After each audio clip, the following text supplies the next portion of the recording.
এই মুহূর্তের গুরুত্বপূর্ণ খবর, নাম তুলতে অনলাইনে আবেদন, তালিকায় নাম তুলতে অনলাইনে আবেদন, নাম তুলতে সশরীরে হাজিরা, নিষ্প্রয়োজন অন্তর্ভুক্তির জন্য দেওয়া যাবে আধার কার্ড। বিহার এসআইআর মামলায় নির্দেশ সুপ্রিম কোর্টের।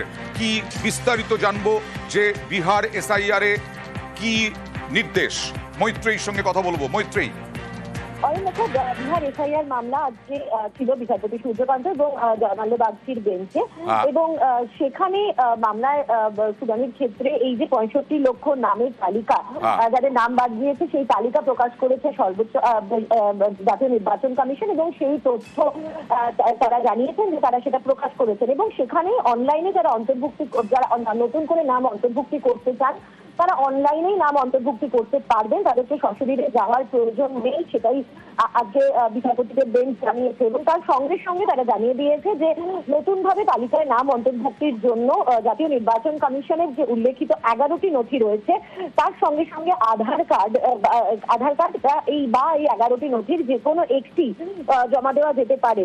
এর সঙ্গে সঙ্গে সমস্ত রাজনৈতিক দলের বুথ লেভেল যে এজেন্টরা রয়েছে তাদের তরফ থেকে কেন মাত্র 2টি আপত্তি এসেছে সেই নিয়েও কিন্তু আজকে আদালত বিস্ময় প্রকাশ করেন, এবং তারা জানিয়েছেন যে সমস্ত স্বীকৃত রাজনৈতিক দলগুলি এই মামলার পিটিশনে যুক্ত নয় তাদের যুক্ত করতে নির্দেশ দিয়েছেন আজকে বেঞ্চ।